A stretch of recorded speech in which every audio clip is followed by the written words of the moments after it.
So it's pointing at me? Yeah, yeah. Oh, There you go. there we go. Perfect, perfect. There we go. Excellent. Okay. Okay. Let me know when you're ready, Eric, and we'll. All right. We are rolling, so on your cue. So let's start first of all by just having you say your name and spell it for us, so make sure you have that correct. My name is Philip Craig, Philip Craig. Great, thank you.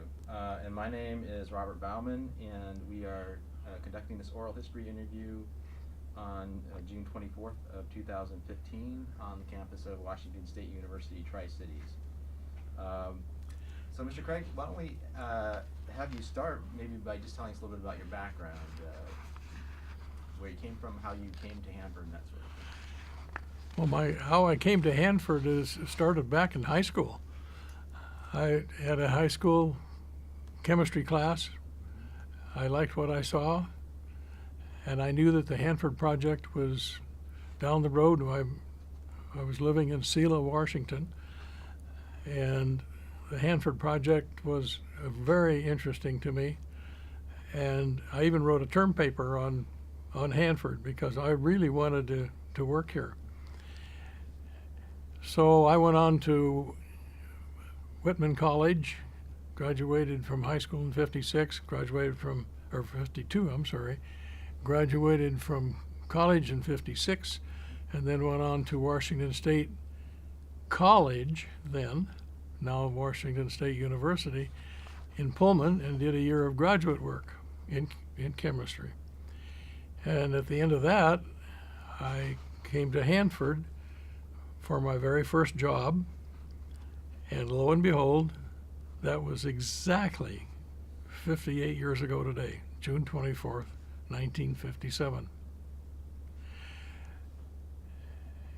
And it was quite an experience, let me tell you. The first thing that struck me, of course, I had to have credentials to get in the building. And in those days, we didn't have badges like you have today on a cord around your neck. We had a little plastic folder with our ID in it, and you'd pull that out of your pocket and flash it open to the guard sitting at the entrance desk, and then you could go on into the building and find your office and take it from there. The most interesting thing, I think, about it all is that it was a very formal setting. For years, we wore suits, ties, long-sleeved white shirts only, couldn't have colored shirts. And the ladies wore dresses, far more formal than today's environment. Security, of course, was very paramount. I mean, we were in the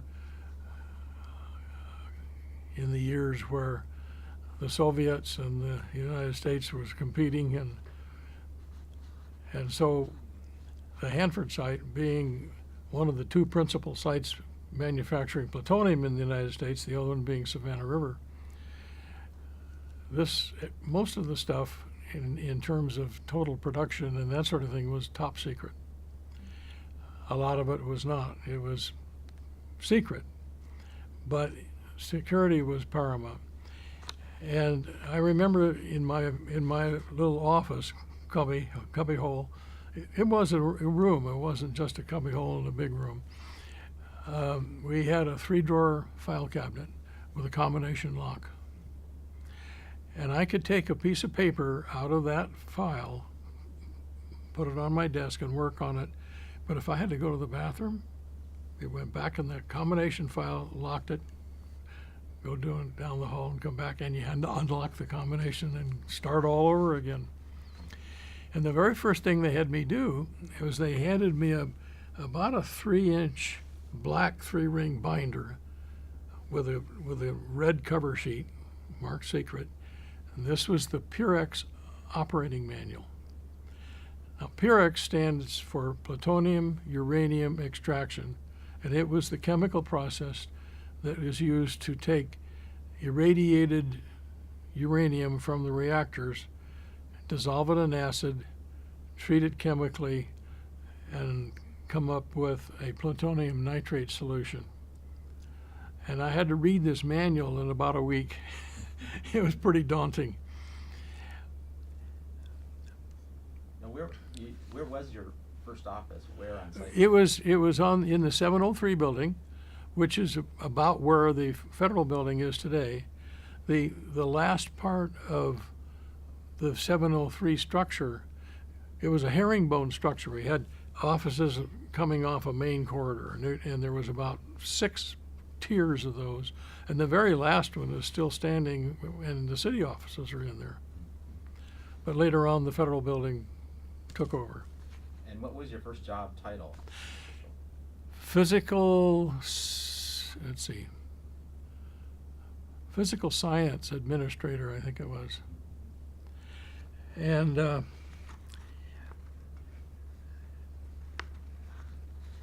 other thing about the environment is that you hand wrote all your reports and then gave them to a secretary who typed them. There was no computers. So it was kind of a laborious process to do that. I needed to check out a government car, which I did in the motor pool, and drive out to the area to Purex and see what was going on most every day, drive back, write the daily report, mark it all secret, send it up the line to my boss. But that government car, let me tell you, it was not air conditioned. So those days were pretty warm. But we got it done. About 2 months later, after getting into the Purex part of it, the fellow who was a companion office mate had been handling the plutonium shipments. And he went off to Washington, D.C. for another job. So I got the job of accepting the plutonium products on behalf of the Atomic Energy Commission and the U.S. government. So it was a very formal process. The products were in 2 forms. After the plutonium nitrate left Purex, it was sent over to what is known as the Z plant. And in that plant, by a series of chemical operations, it was converted to a metal button about this big, and it fit in a tuna fish can. It weighed something close to 2 kilograms. So that was the first product. The second product were manufactured, machined weapon components. And I won't talk about the exact details of their size and shape at this point. But nonetheless, Hanford was in the business of making weapon components. So my job was to accept this product and make the shipment every couple of weeks or so to Rocky Flats. Rocky Flats was about 15 miles northwest of Denver, and it was the receiving site for the plutonium.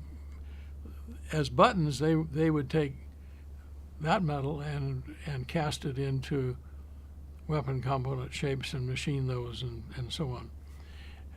And of course the other part was the shapes themselves, the weapon pieces themselves, and they would go into an inspection process and eventually assemble parts of the warhead. So when you say you were accepting them from the contractor? I was or- accepting these materials from the contractor. I mean, it was a General Electric company was the contractor, and their job on a cost plus fixed fee contract basis was to run all these processes, and there was hundreds of people involved in this. And but at the end of the line, I had to make that transition from Hanford to the next step. So it was a couple of months into my first job. my buddy left for Washington, and here I am learning how to actually accept these components. Now, you need to understand that plutonium was very radioactive. It emitted some gamma radiation, but not huge amounts. I mean, you could actually handle it, but it also emitted alpha radiation, and so it had to be contained in some kind of container, like a can, and then you could hold it in your hand. Interesting, it was warm. It was the radioactive decay was producing heat, so this can felt like hanging onto a 60-watt light bulb. Now, the other part of the business of plutonium is that if you got too much of it together in one spot, you had a criticality event.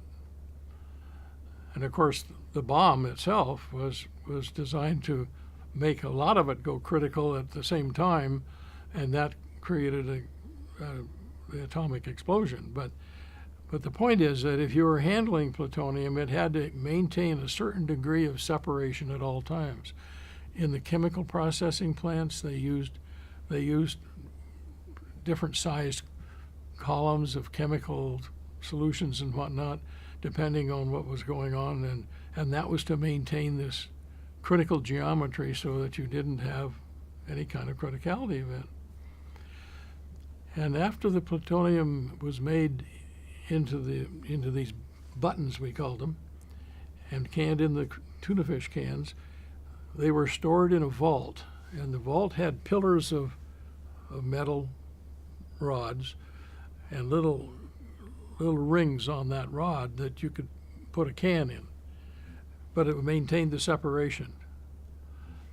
So on shipping day, what we would do is the operators of the plant would go into the vault and take these cans and very carefully put, I don't remember exactly how many, so something about 5 or 6 cans in a little red wagon, just a little kid's wagon.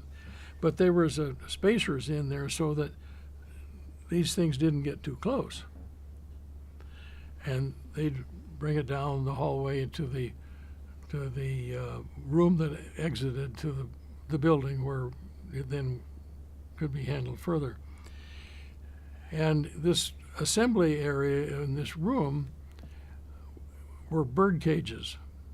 Now, a bird cage is a metal frame that's about this big, and this big, and in the middle was a metal pot with a lid.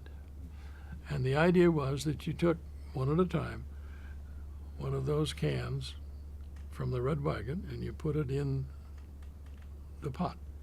And I think the birdcage held like 3 buttons. Then there was a lid and a bunch of bolts, and in places where you could put a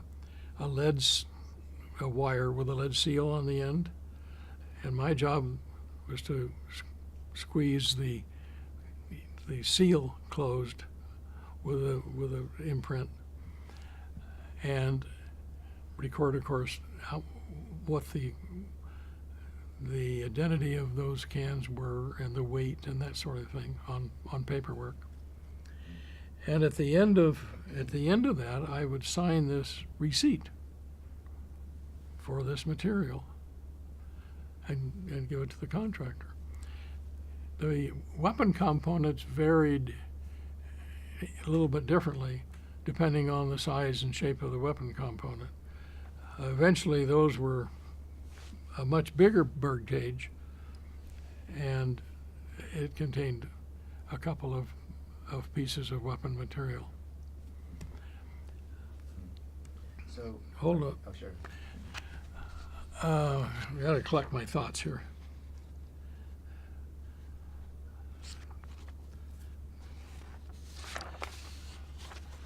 Okay, you can go back on.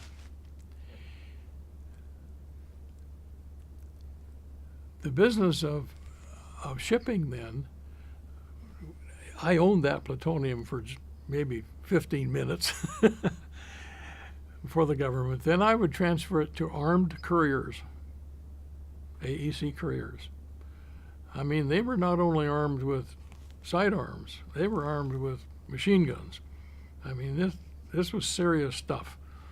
And they would load these bird cages into a truck and eventually ship that off to Rocky Flats. How often did these shipments, Well, every couple of weeks or so. and they were shipped by truck then to Rocky Flats, or? That was a method used in later years. They didn't really like shipping by truck that well. We actually had another system that involved. All I'm going to say is it involved the rail, because the exact details was highly classified. And did the amount that was shipped vary significantly? Or? It varied. Yes. Depends on how the production was going and what the requirements were on the other end. Okay, sure. And so how long did you do this then? How long were you from charge of? From 1957 to 1972. Wow. So I shipped a lot of plutonium. The other thing that was kind of interesting, I was explaining to you about the criticality. I hadn't been on the job more than, a couple of months shipping. I knew what to do. I knew the whole process. I knew the sensitivity of it. And one day, one of these chemical operators who worked for the contractor had gone to the vault, and he came down the hall carrying about 5 tuna fish cans in his hand and holding it with his arm like this. Well, that was absolutely a high-risk criticality event waiting to happen. And he walked in the room, and I said, "Ooh, just stop right where you are." And I instructed one of the other operators. I said, "Take one of those cans from him and put it in the bird cage, very carefully." And we got that shipment loaded, and we were on our way. And then I went to the manager's office, the plant manager's office. Now, this fellow was like 60 years old, a kind of a salty southerner with, I mean, he was definitely in charge. And I'm 23 years old, fresh out of college, wet behind the ears. And I gave him a real lecture about safety. And he didn't like that. He called my boss. And my boss said, "Mr. Craig was right. You really almost had an accident today." That's the end of that story. There was more to the whole weapons system. Since I was in the whole process, one of the small cogs, there was uranium coming from Oak Ridge. There was some plutonium and tritium coming from Savannah River. There was high explosives coming from Pantex, and then Hanford Plutonium. This all had to be scheduled into what was known as the U.S. Master Nuclear Delivery Schedule. It was the weapons document for all of the weapons made in the country. It was a top secret document, and the representatives from each of these sites got together, usually in Albuquerque, New Mexico, or at the Rocky Flats plant, and we hand wrote this schedule. I mean, there was no computers. There was a spreadsheet format, yes, but we didn't have computers to do all that. And, everything had to be balanced. This whole process had to bring all these materials together for processing at Rocky Flats. And so about once a year we got together to do the Master Nuke schedule. I thought I was pretty fortunate to be a part of that. I mean, I was pretty young, but it was a challenge. Had a lot of help, of course, but I was very impressed. One of the things that kind of scared me, though, is, and let me check a date. October 22 to 24, 1962. That was the Cuban Missile Crisis. We were in Denver and Rocky Flats to work on these schedules. Now, that was ground zero for the Russians. I mean, if they were going to attack the United States, that probably would have been one of their targets.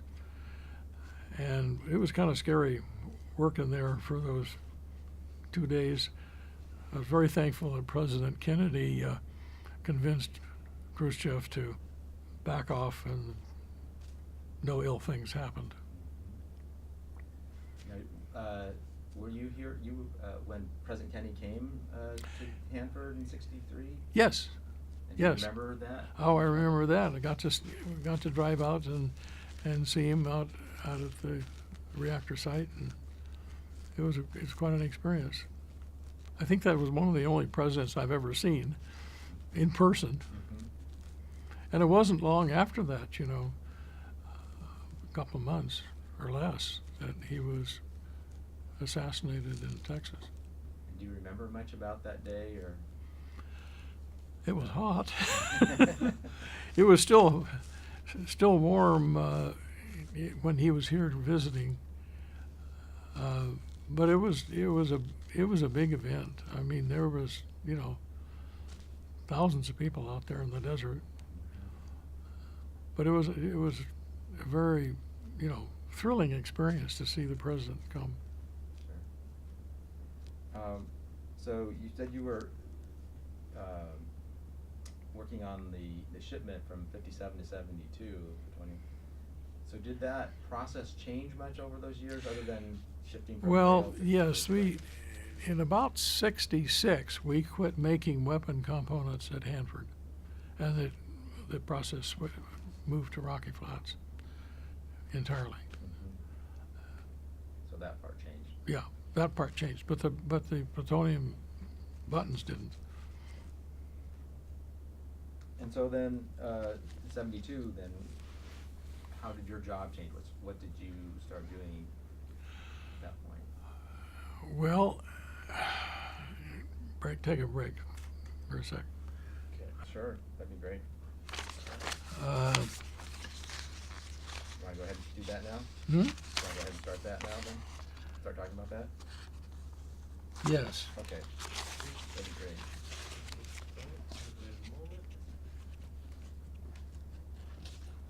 Okay, we're rolling now. You can start whenever you.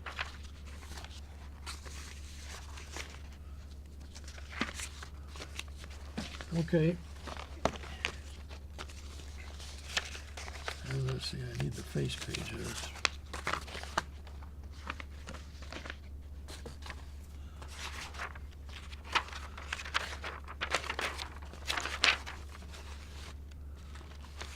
Okay, I'm ready. Go ahead. The other significant activity that I was involved with was in 1968. The site was in a state where we had 149 single shell waste tanks and 28 double shell waste tanks. Actually, that's not quite right. We were 4 short of that on the double shell. And these were boiling waste tanks. The others were not boiling waste. But it was all liquid, and we were concerned about the integrity of the tanks and the lifetime of the tanks. And so at that time, the Atlantic Richfield Hanford Company, ARCO, was the contractor.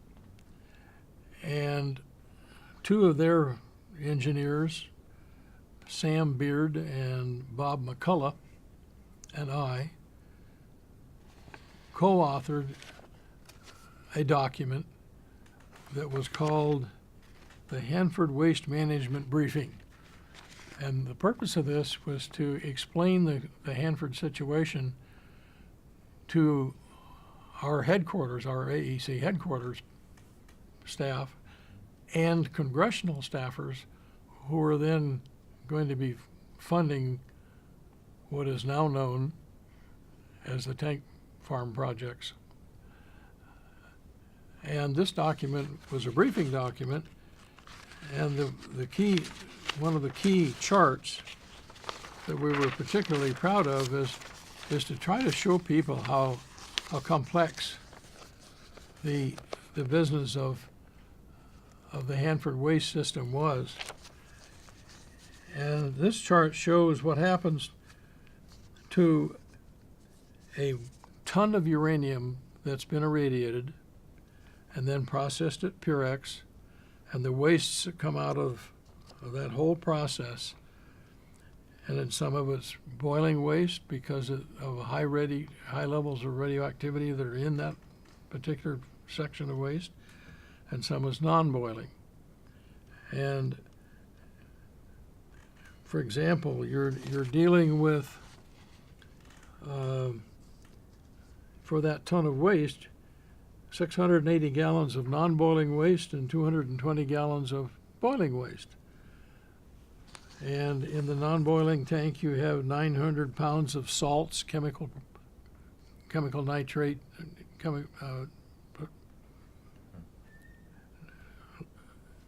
nitrates, and so on, and about 350 curies of radioactivity. But in the boiling side, there's 230 pounds of salt, but 300,000 curies of activity. That's why they're boiling. And then there was a low-level stream that had like 55,000 gallons of waste that went to a crib. A crib is like a septic tank, tile field. And the swamp, which is just an open pond, there was another 560,000 gallons went there, but the radioactivity was less than a tenth of a curie. I mean, it's just negligible.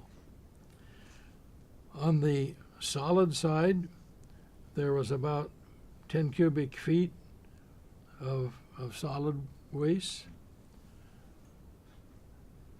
There was about 10 million cubic feet,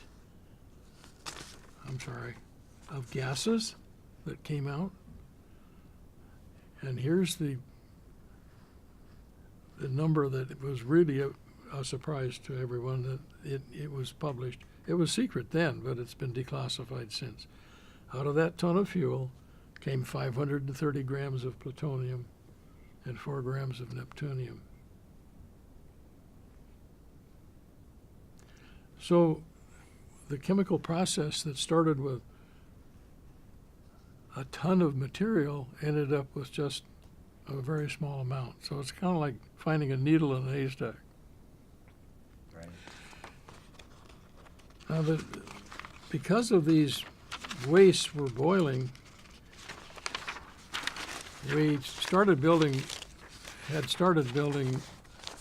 double shell tanks. A double shell tank is a steel tank within a steel tank within a concrete barrier. And this diagram in that briefing document showed what a double shell tank was all about. And these were million-gallon tanks. And in those days, it was about $1, maybe $1.50 a gallon to build those tanks. $1.5 million for one of these big tanks. Far, far less than what they would cost today. Yeah, sure. At any rate, we made this presentation to the staffers, and the ultimate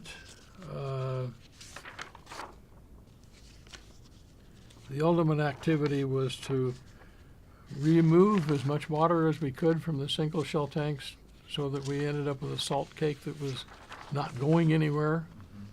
And we isolated cesium-137 and strontium-90 by another chemical process carried out in B plant to bring those short-lived emitters of radiation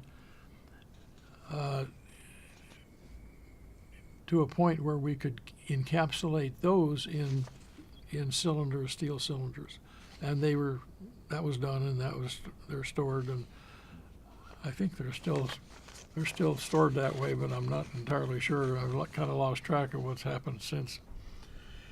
We also we're recommending that they build 4 more double shell tanks, and that's why the number finally grew to 28 double shell tanks.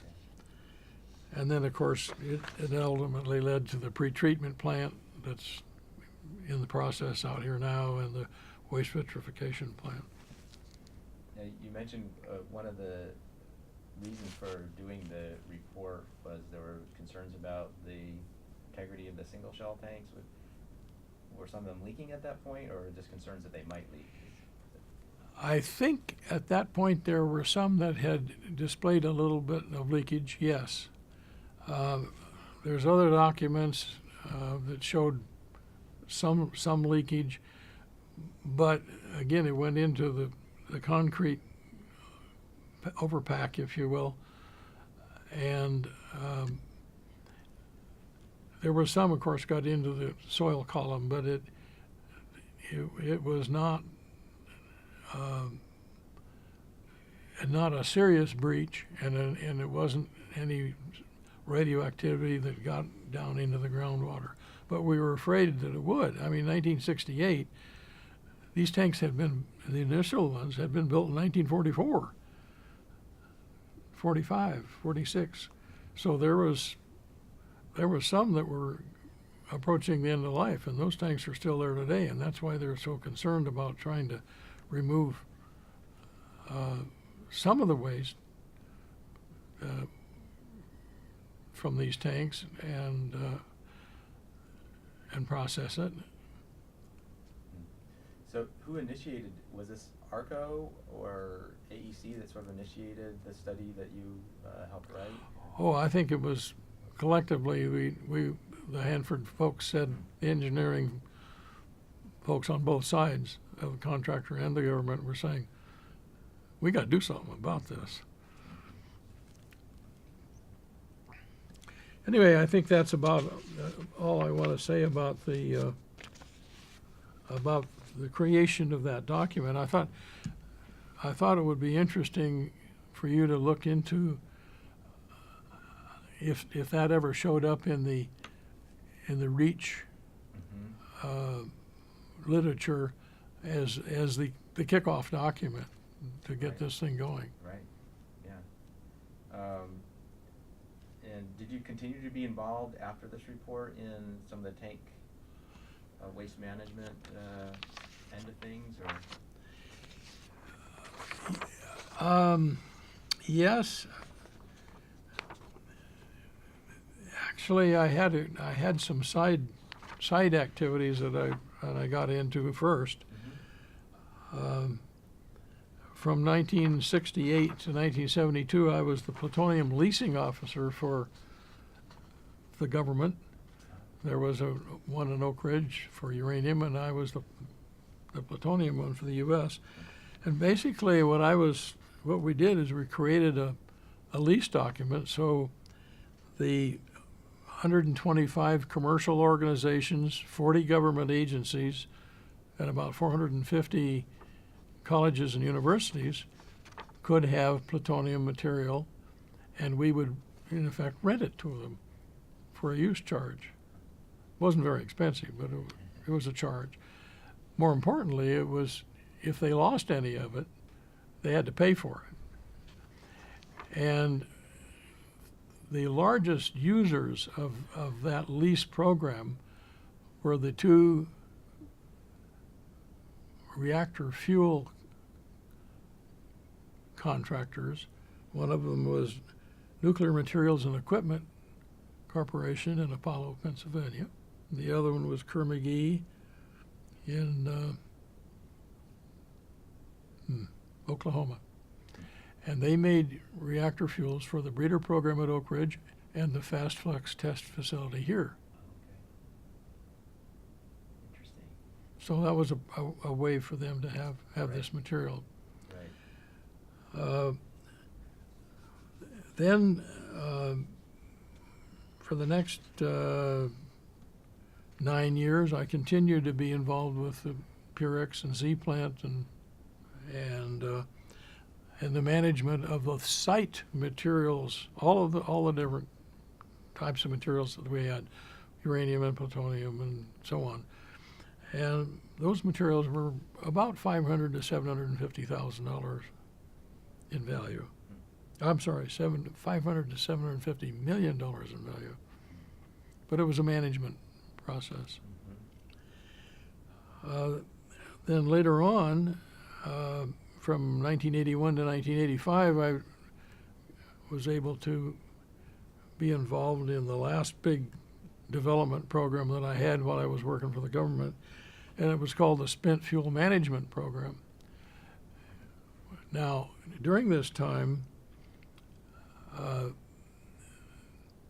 the AEC had been in charge, prior to this time, the AEC had been in charge of both the defense orientation of radioactive materials and also the development of commercial power reactors. And there was a political hue and cry that developed in Washington in about 1974, I think it was, that the commercial reactor stuff should go to the Nuclear Regulatory Commission, a new agency. And then, of course, a few years after that, about 1978, I think it was,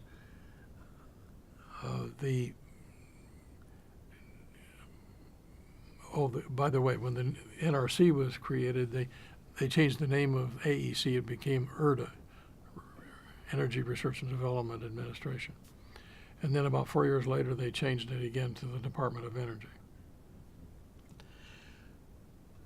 Well, now we had the government on our side, DOE, had an obligation to kind of help the nuclear power industry deal with the long-term disposal of their spent fuel. I mean, as the fuel is burned up in their reactor and it's no longer useful, eventually it was going to be encapsulated and sent off to Yucca Mountain. Well, until Yucca Mountain got authorized and built, then they needed an interim storage, and so we developed a concept called the at-reactor spent fuel storage, and several of us, myself and somebody from NRC and somebody from Battelle, the contractor who was working with me, and somebody from the Electric Power Research Institute representing the power industry. I think that's about it. We all went off to observe some dry storage in casks in Germany. And we brought that technology back to the United States. We worked with the NRC to get it licensed. And now the power reactors of this country are using at-reactor storage in basically steel containers that contain the spent fuel, and they're just sitting on concrete pads, and the radioactive decay heat is dissipated into the surrounding environment, but all the radioactivity is very well contained in these casks. Hopefully, eventually, the Yucca Mountain will open. It was part of the Nuclear Waste Policy Act that I was involved with in those days. And the whole purpose of this act was to create a long-term disposal. And NRC was involved in licensing that long-term disposal. And the nuclear power industry was to pay a fee for all this fuel that they were generating to help pay for all this. Well, then all this got stopped because of the politics of Nevada, and it's going to be restarted because there was a lawsuit that was settled recently that said that the Nuclear Waste Policy Act should be followed. Right. Cut. So you were involved with that in I was involved in 1985? all that kind of stuff. Right. Yes, and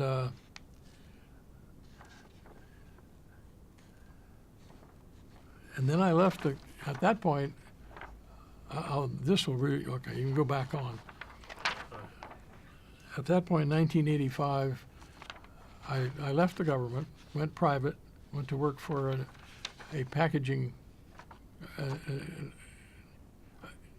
engineering and design company that designed high-level waste shipping containers for use on transportation.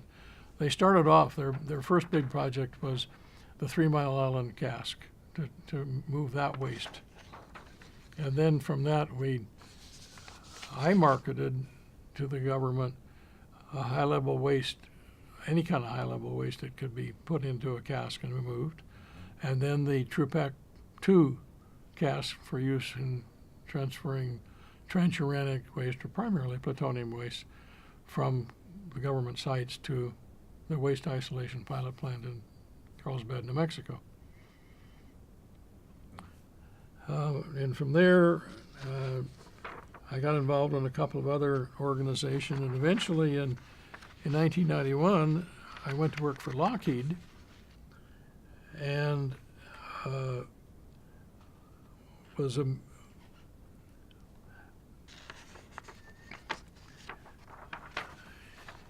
And in 1996, Lockheed, along with, Fluor Daniel was a primary contractor, but we were on the Fluor Daniel team, and Lockheed was to manage the tank farms. So we came full circle. And I helped Lockheed win that contract. Right. You did come full So circle. then, Lockheed moved me I was then living in Federal Way, and Lockheed rewarded me by moving me back to Hanford and letting me work on the Hanford site in '96, and I did that until December of 2000.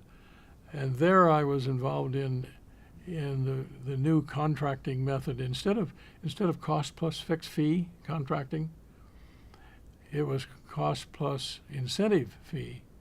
And what we would do is we would create a document for a scope of work, a performance agreement. And the contractor would say, here, DOE, this is what we're going to do for you. And here's how long it's going to take. And DOE said, okay, if you do that, we'll pay you this fee. And if you don't get it done on time, we're going to cut your fee. And if you don't do it well, you're going to cut your fee. And my job was to, at the end of the work performance, was to write up the actual work done in a document to present to DOE that says, okay, pay us the fee. And we were very successful in getting our award fee. And then I gave it all up in December of 2000 after 43 years. Cut. Well, that's a long and fascinating career. Could I ask you a few questions, kind of go back and... Yeah, there's a couple of transition spots I'm worried about that I kind of sound like an idiot. No, And I want to, is there any editing we can do? Oh, yeah, don't worry about it. If there's any issue, we can go back and do that later. That's not a problem. I was wondering if I could go back, and this is really interesting stuff, fascinating career. I wanted to ask you just about the community when you arrived here in 1957. What was Richland like at the time? Could you talk about that a little bit? And did you live in Richland? Oh, yes, yes. We were allowed to rent from the government a bee house, half of a bee house, unhopped. This is June 1957. And within a couple of months, the government started selling off the town to private citizens. Right. And we were in the first block to be sold. And the senior owners in the other end of the B house bought the B house. And at that time, we moved to the other side of town into a ranch house because that had been sold to its owner. This is kind of an are you recording? Yeah. Oh, okay. This was kind of interesting because the ranch house that the owner, the resident who was able to buy it, bought it for like $7,700. And then when we bought the ranch house, I think we paid like $9,500. And of course, those ranch houses today sell for over 100. The town was very, initially, of course, it was very caste oriented. I mean, if you were a contractor, management, you got to live on the river. If you were a lowly government GS7, you got to live in a B house. And there was a certain level of if you weren't in this class, you weren't part of it, and I think that's changed dramatically over the years. It doesn't make any difference who you work for and how much money you make and all that stuff. People have changed for the better. Anything else about the community that stood out to you at the time, or? Well, the first thing that Richland did was they had to celebrate their founding as Richland, and they set off a mock atomic bomb, and with a bunch of fanfare out in the park, and made a poof of smoke that was to represent a mushroom cloud. Was this at Howard Amon Park, or? Yeah, it was.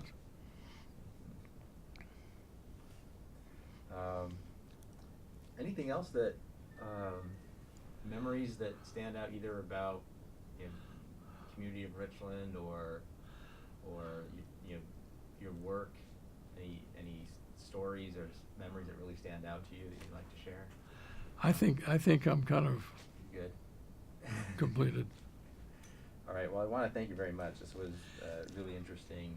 I appreciate you coming in and sharing stories about your work and all the stuff that you did out there. I appreciate it. Well, you're more than welcome. I feel confident that this waste document that shows particularly how much plutonium was made. That was a very revolutionary thing. I mean, the idea how much the material you got out of a ton of uranium was Right. very classified, and to see that declassified and whatnot, it's kind of mind-blowing. But it's, there's the document, and it's, legitimate to talk about. Right. I'm not sure I want it on the local news tonight, but Yeah. details, but I know that he was. Yeah. So just let me know when you're ready, Eric, and then. Let's see, this was August 76. I don't know the exact date. That's all right. I mean, the exact date. Okay. Would have, so Okay, we just are ready. whatever, memories or and knowledge you have about it. Okay. We're Good. ready and we're rolling. Whenever Okay. you're ready. So I don't know if you want to talk to us about the McCluskey incident and your involvement in that. Well, at the time, I was responsible for the Z plant operations, and so one morning early, about 4:30 in the morning, I got a call from the plant that there'd been an accident out at the plant, and I needed to get out there. And so I threw some clothes on and got a government car and went out to the site. And what had happened was the plant had been operating on the recovery of americium-241 as part of the reclamation activities. And it was a chemical process. And inside this chemical process were criticality sized tanks, small tanks like this, long, inside of a glove box. And earlier in that summer, there had been a labor dispute and the plant was on strike. And so the process had been shut down. Well, what was going on was americium was loaded onto the ion exchange media inside this long column. And when the dispute was settled and we had several days of reviews, conducting interviews with the contractor people, are you ready to restart? Have you checked this? Have you checked this? Have you checked this? And finally they were authorized to start. Well, what happened is that when they poured strong nitric acid on that ion exchange column to elute off the americium had decayed the resin beads of the ion exchange media, so it was kind of an organic gunk. And that acid reacted with it, and that violent chemical reaction blew open that column. It breached the glove box, and it sprayed chemicals and americium and all over Mr. McCluskey. And he was taken to a initial decontamination spot on site and then downtown. But my job when I got there was to fend off the media. As soon as this became knowledge and the media got a hold of it, here they come in helicopters landing inside the secure area of 200 West. The guards were going nuts. I mean, here's these people that are not supposed to be there. And eventually they didn't do anything but try to manage it and bring them over towards the building, the end of the building where behind the building walls was this processing cell where everything had taken place. And they were standing there. I was standing there outside talking to the media, trying to explain what happened. And I had an Alpha Poppy machine, and I was standing there showing them that there was no contamination on my feet. There was no contamination around, and they were panning everywhere with their cameras, and they found a sodium hydroxide feed tank that had just a little salt cake around the valve on the outside, non-radioactive, nothing. I mean, it was a nothing tank. And they filmed that like it was the biggest thing since sliced bread. And I remember I went through all this and to find out that it made the national news. But I didn't get to see it because I was out there. But it became a non-event. It is not a disaster. There was containment. There was all the safety things worked as well as they should, and the public was never in any harm. But that was it. And so what happened then with the room or whatever where the incident took place? Oh, they sealed that room off right away. And it had remained sealed up until very recently when they went in and took it apart and processed it for disposal. Did you know Mr. McCluskey at all? No. So he's just, No, okay. he was a chemical operator. I didn't know who he was, hadn't met him, but it was just one of those things that Right. happened. Right. Well, thanks again for that's sharing it. that. Sorry, glad you remembered to do that. What was funny about it, I was trying to stand up. I used to be able to do this. I could stand there and hold my foot up and balance, and then I realized I couldn't do that. Oh, watch the microphone there on your. Oh, on yes. your